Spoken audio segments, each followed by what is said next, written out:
Welcome to another episode of I'm Dying to Tell You. This is Dr. Mark Goulston, and if you're like me, you're feeling stressed about the Hamas Israel war. It's all around us. We can't get away from it. We almost feel disloyal if we look at anything else. We almost feel superficial if we try to distract ourselves. And I want to offer up something that might help you de stress yourself, but to a wider extent might help you de-stress your organization, your family, your company. And it takes advantage of the process called abreaction. Now, what abreaction means is when we're able to dig down to deeply felt feelings, identify them, feel them, name them, and express them. Now, the majority of the world runs away from feeling feelings. People run away from feeling anxiety because they think, oh, if I feel it, I will panic. People run away from the feelings of deep, deep sadness, or because they're afraid if they feel it, they will just become incapacitated or depressed and immobilized.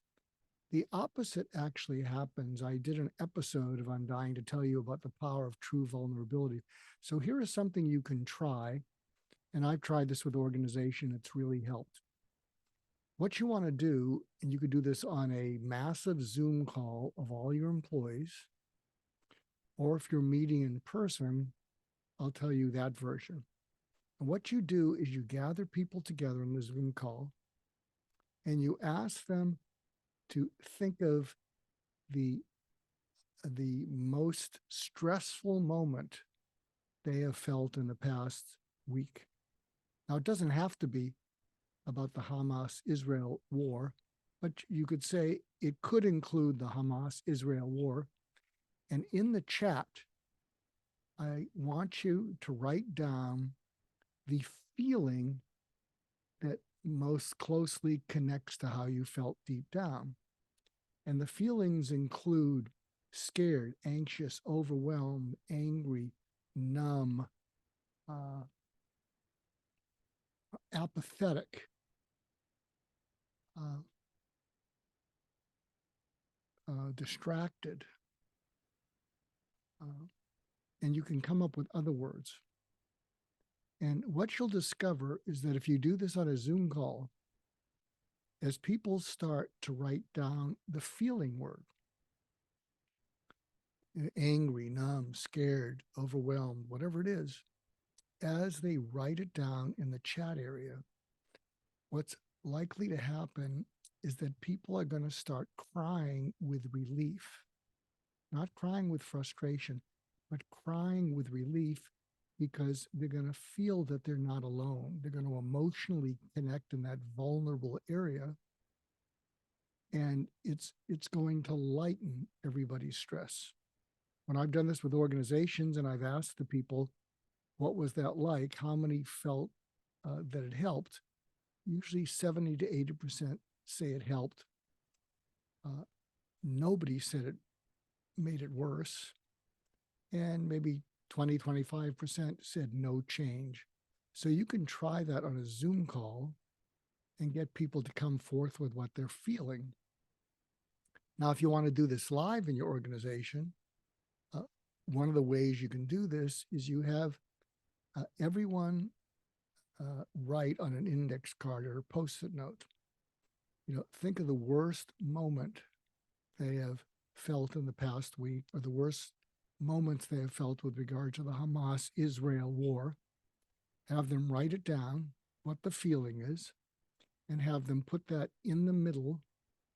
And then one by one, you have people go in and pick out one of those post-it notes or index cards and just read what they see. That will have the same effect, because as that person reads out what other people are feeling and people feel less alone, you're going to feel the same result. So give that a try. Also, what I wanted to share is something I learned from my good friend Melissa Bernstein from Melissa and Doug Children's Toys. She shared with me that when you can identify the deepest feeling you're feeling and give it a word, feel it, and then just express it. And it helps when you just express it that the person listening just hears you. That feeling dissipates in 90 seconds or less.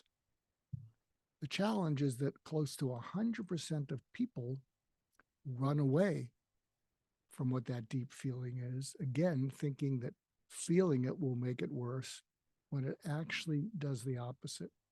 So give that a try and see if it helps to distress you and your organization, and then report back to us. I hope you find that helpful. Thanks again for supporting. I'm dying to tell you, as far as my status is, it's kind of stable. I'll probably be heading for a bone marrow transplant, but things go back and forth. So thanks again, and I hope this helped.